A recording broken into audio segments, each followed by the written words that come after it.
los bosques siempre guardan secretos milenarios, la razón de la vida, el corazón del mundo.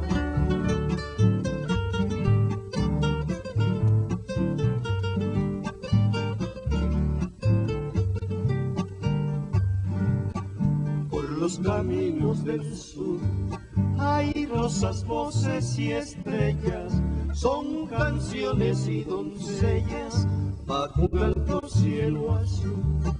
Por los caminos del sur hay rosas, voces y estrellas, son canciones y doncellas bajo un alto cielo azul. Jaguares en las marañas y pájaros sobre el río. La presa en sí es una presa de 162 metros de altura. Se ha hablado mucho de que sísmicamente es una zona con un fuerte impacto por sismos. Indudablemente lo sabemos, lo conocemos. El sismo de 1985 que se produjo en la falla Cocos, en la placa Cocos, fue un sismo de 8.1 grados Richter cuando afectó seriamente en la Ciudad de México, centro del país. Nosotros estamos considerando que en la brecha de Guerrero puede presentarse un sismo de 8.4 grados Richter. La escala logarítmica crece exponenciales 10 veces cada punto decimal.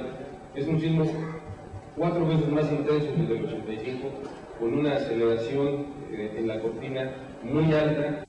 No podemos hablar en un momento dado este tipo de proyectos no les suceda absolutamente nada. Cuando vienen sismos de gran intensidad, se producen asentamientos, son asentamientos de alguna manera controlados. Ha establecido muy claro nuestro rector el gran compromiso que tiene la universidad ante la sociedad. Por ello, aceptamos. El río Papagayo tiene un área aproximada, la cuenca de captación del río Papagayo tiene una área de 8.500 kilómetros cuadrados. Con relación a los usos que se le dan al agua del río Papagayo, estos son diversos. Se usan para riego de cultivos, a través de bombeo, se utiliza para uso doméstico, por medio de pozos, de norias, se utiliza para pesca de autoconsumo, para dotar de agua al puerto de Acapulco y en algunos casos se utiliza para el transporte. El sedimento que se transporta en el río Papagayo proviene principalmente de la cuenca alta de este. Sin embargo, con la presencia de la presa La Venta, se retiene la gran cantidad de este sedimento, especialmente el grueso. Esto no quiere decir que en la parte baja no tengamos aporte de sedimentos, si hay gruesos y básicamente finos. Y durante la temporada de lluvias, cuando se abren las compuertas de la venta, gran parte de este sedimento se redistribuye y lo que se ve como agua chocolatosa son especialmente aquellos sedimentos finos que crean una pluma muy clara en el mar. Una estructura geológica muy notable, donde radica precisamente el cerro de los Mayos, muy cerca de donde se va a cerrar precisamente con la cortina. Esta estructura tiene algunas evidencias tanto en el relieve como en la geología de que puede existir alguna movilidad vertical e incluso horizontal de este gran bloque. Es por eso que se va a establecer un monitoreo de esta estructura, un monitoreo preciso geodésico, con vistas a determinar en qué magnitud esta unidad se puede mover o no. Si no se mueve sería lo ideal. Y si se mueve, bueno, habría que hacer también algunos ajustes ingenieros. Es importante recalcar que genéricamente se les conocen como selvas secas, selvas bajas, y son selvas que en general en toda la costa del Pacífico, desde Sinaloa hasta Guatemala, hasta Chiapas, tienen una alta diversidad de especies, que quiere decir son selvas ricas en plantas y animales. Encontramos que hay una relación de mucha diversidad, muchas especies que los académicos mencionamos como endémicas de México, que son exclusivas del sitio.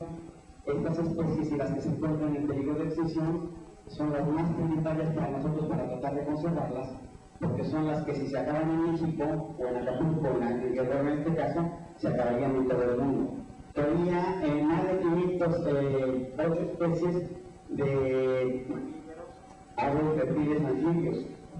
Estamos también en el campo que lo que todavía persiste son básicamente 33 especies de mamíferos, 78 de aves, 8 anfibios que son las ranas, sapos y 32 culebras, lagartijas y reptiles. Tuvimos una especie que es nueva para la ciencia, que nunca había sido encontrada por ningún científico, no había sido formalmente descrita, y encontramos que en los centros de Pehuajé hay una que todavía tiene vegetación original en buen estado de conservación porque son muy abruptos. Encontramos que en esos cerros tienen muchas especies que están en peligro de extinción o son endémicas de México, o inclusive, como mencioné, son nuevas para las ciencias. En esos cerros encontramos por lo menos 3 especies de planta que nunca antes habían sido encontradas por científicos, se están describiendo.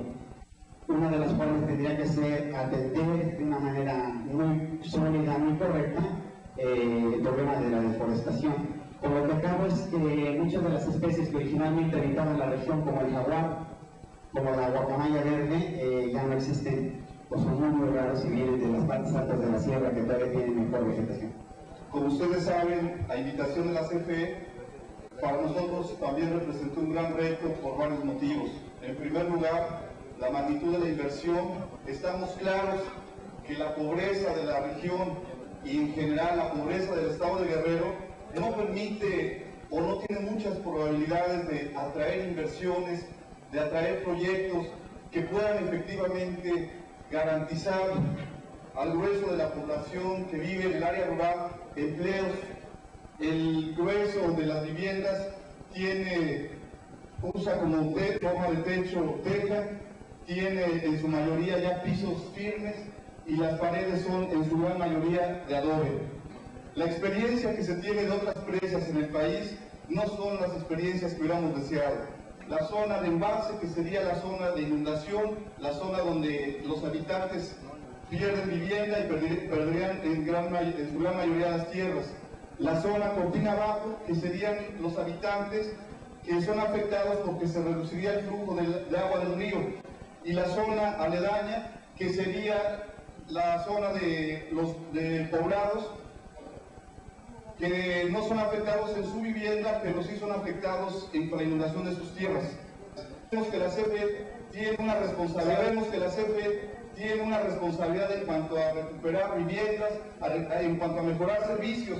Son casi 5 años en que se pueden hacer reconversiones productivas, modificaciones productivas en la zona, de tal manera que los productores de estos lugares, cuando concluya la construcción, puedan ser competitivos en algunos productos. Si la gente no participa, si las comunidades no toman en sus manos en gran medida la dirección de lo que viene, tampoco se van a poder hacer grandes cosas. Al final de cuentas, con todo y todo, se garantiza que la gente siga viviendo. Unos poblados que van a quedar totalmente inundados, que son estos poblados, que van a estar parcialmente inundadas. Se tienen que los ejidos o bienes comunales que van a ser más afectados por la inundación están en el Alto del Camarón, Los Arroyos, etc. En total, de los 21 ejidos y bienes comunales que van a ser afectados por la presa, se estima que se van a inundar 14.213 hectáreas y un total de 2.800 habitantes por ubicar con 637 viviendas. Van a inundar 4.000 hectáreas de terrenos de buena calidad agrícola. Esos son los terrenos más bajos que se encuentran pegados a las márgenes del río, que son las terrazas fluviales, y en donde se desarrollan algunos tipos de agricultura. Pueden abandonar estos terrenos que tienen agua prácticamente todo el año. 8.500 hectáreas de terrenos, 4.000 hectáreas de terrenos de buena calidad agrícola. Esos son los terrenos más bajos que se encuentran pegados a las márgenes del río, que son las terrazas fluviales, y en donde se desarrollan algunos tipos de agricultura. Pueden abandonar estos terrenos que tienen agua prácticamente todo el año. 8.500 hectáreas de terrenos de pobre calidad agrícola, principalmente porque no tienen agua. Y finalmente se van a inundar 1.700 hectáreas de terrenos que realmente no son aptos para calidad agrícola.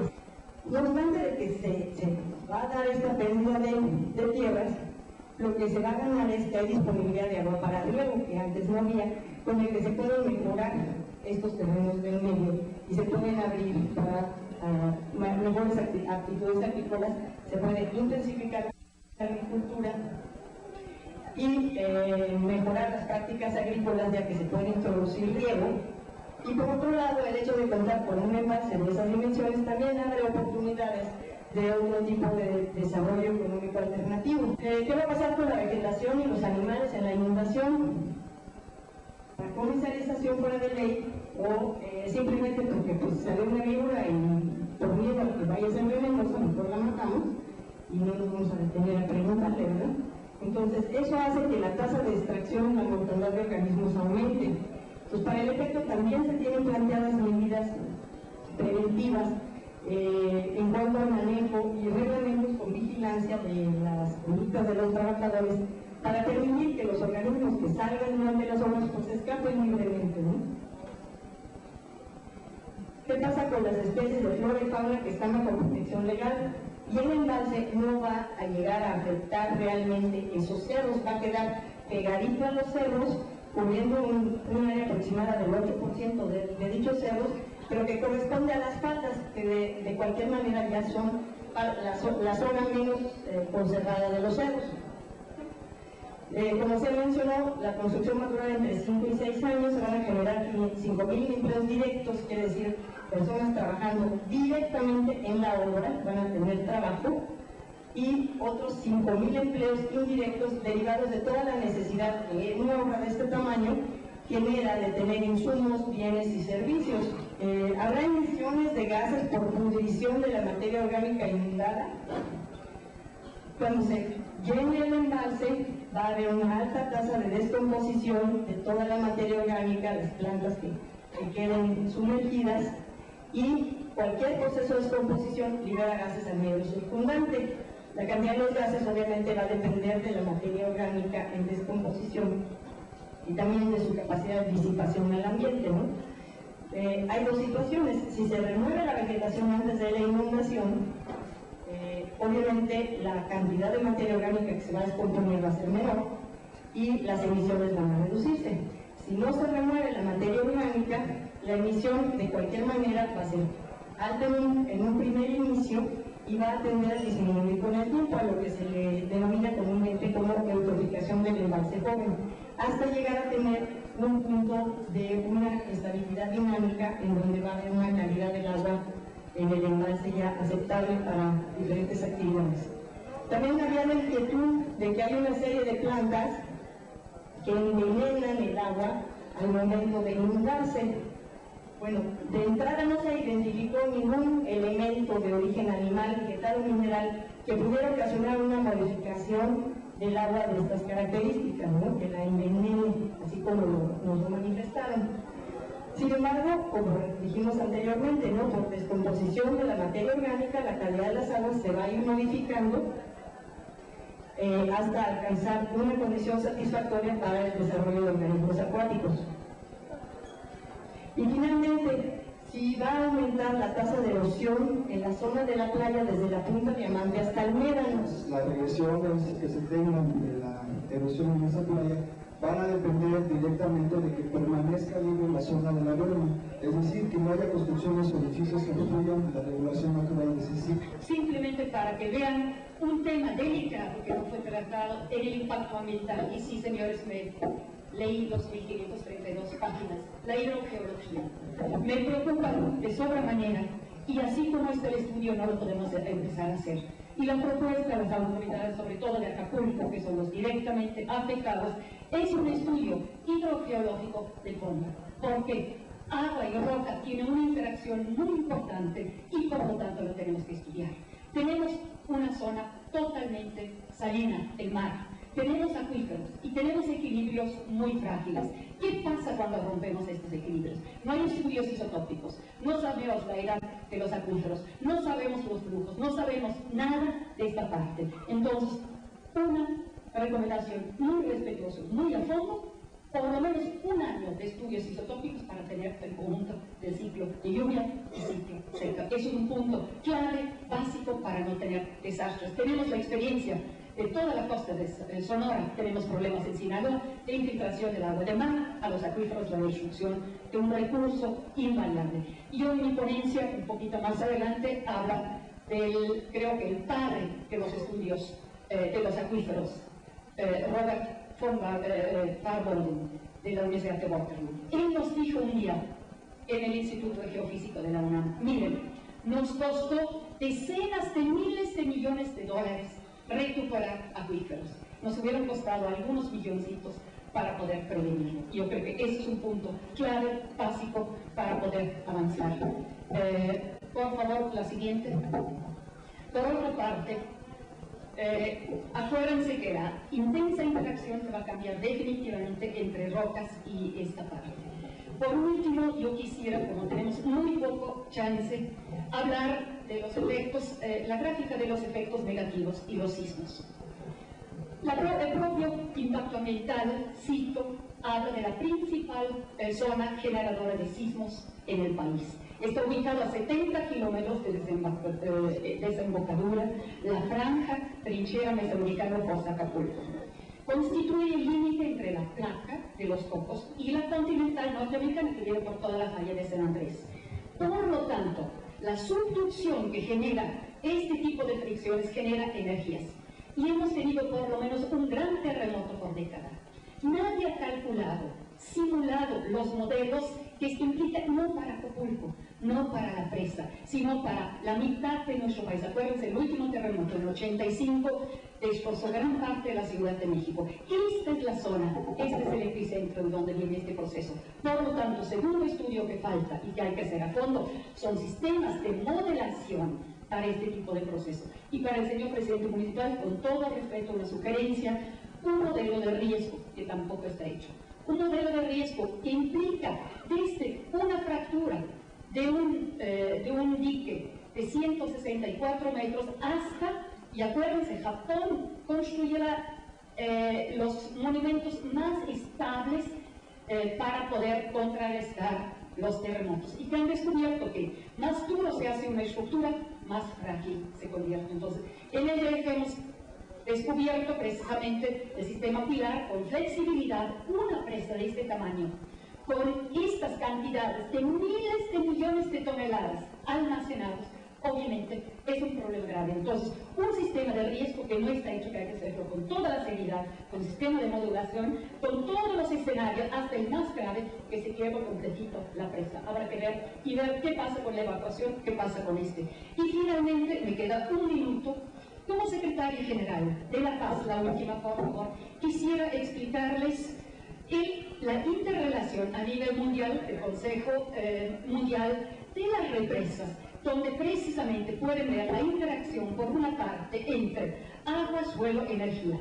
El cambio climático, ojo, estamos en este momento ante un problema gravísimo de calentamiento global. Y los huracanes, esto es una zona delicada, por lo tanto, modelos de simulación para este tipo de desastre que tampoco están hechos en el impacto ambiental. ¿Qué pasa? Genera migración, o sea, los conflictos para el agua van a ser los conflictos de este siglo, no solamente en México, en el mundo entero. El propio país, Semarnat, yo cuando tuve la oportunidad de ser la primera procuradora de ecología en este país, precisamente tuvimos la oportunidad de ver este tipo de proceso. Termino con una frase, simplemente termino. Las disputas internas son graves, cuidado, los conflictos se pueden generar y se pueden mitigar. Gracias. Las políticas de desarrollo. Soy abogada del Centro Mexicano de Derecho Ambiental.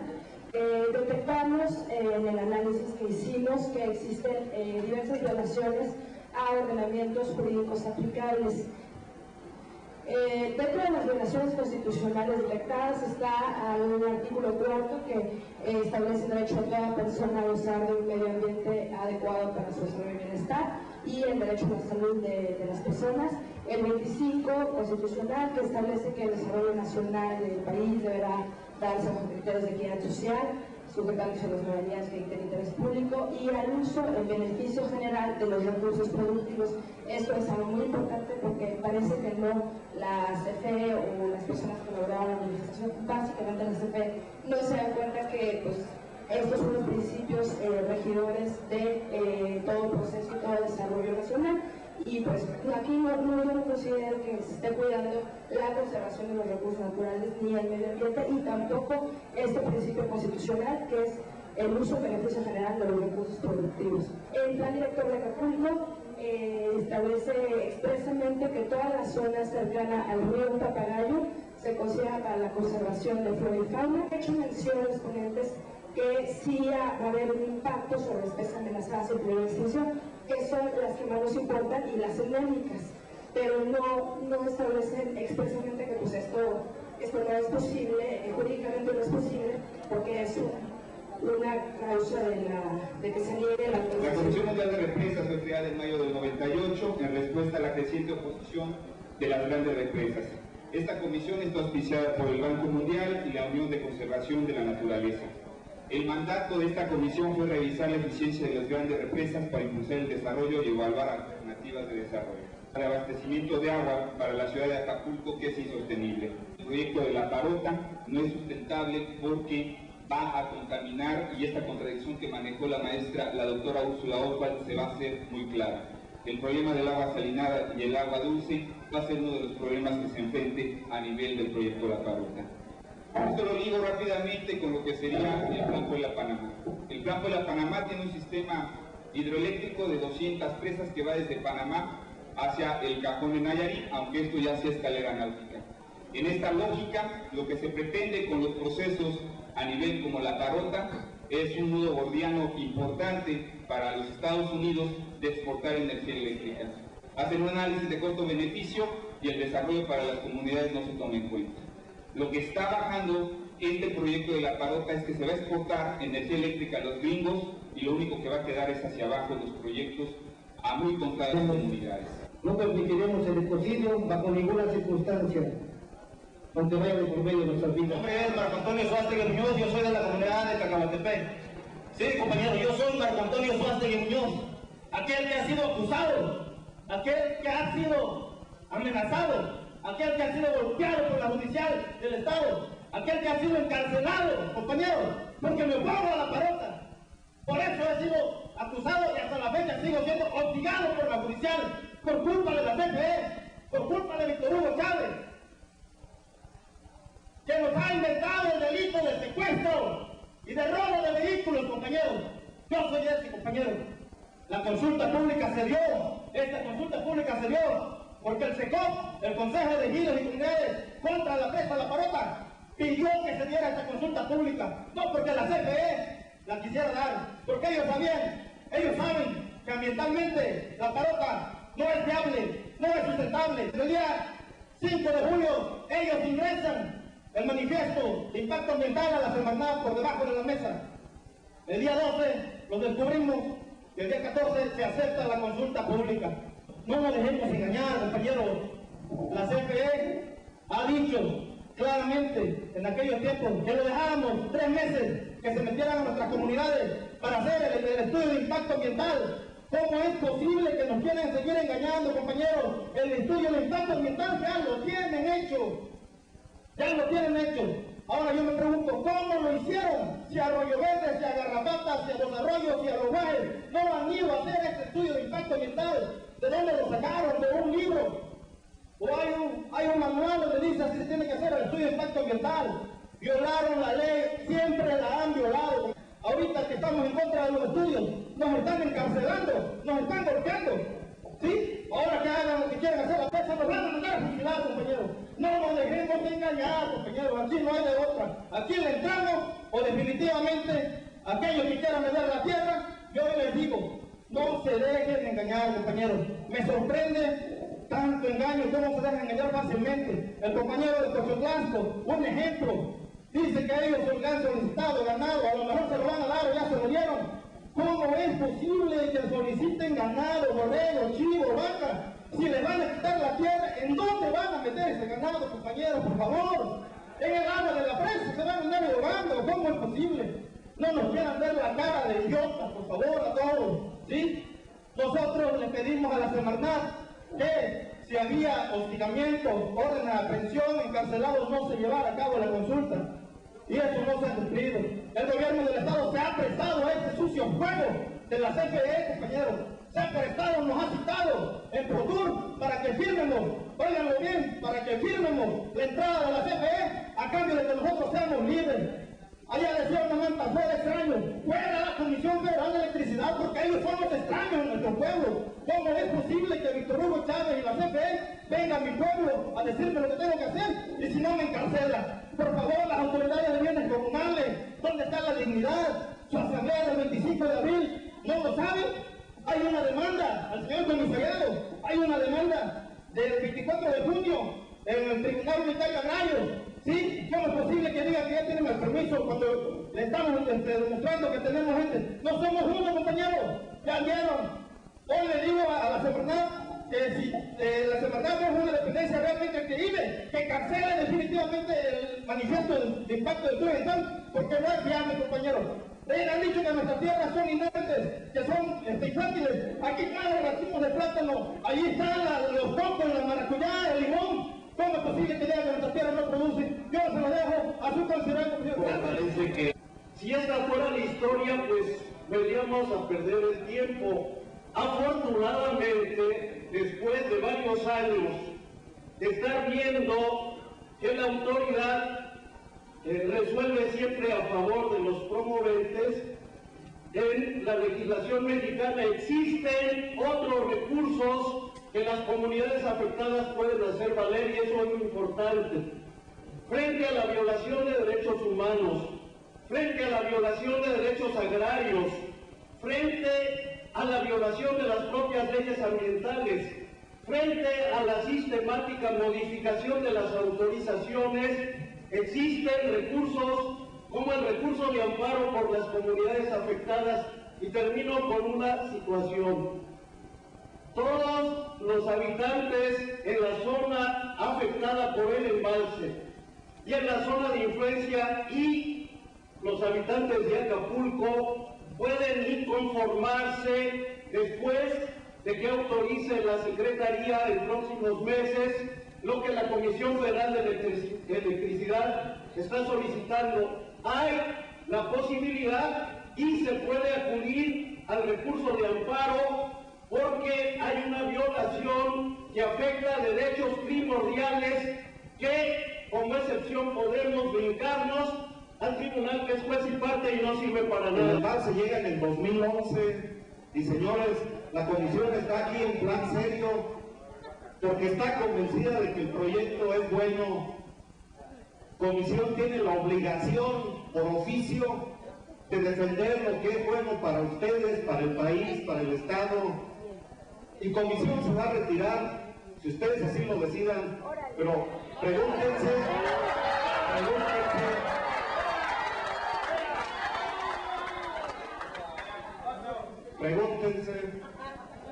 si vale la pena dejar pasar la oportunidad de realizar el estudio que puede traer un cambio positivo para las zonas, para los poblados, las comunidades de la zona del proyecto.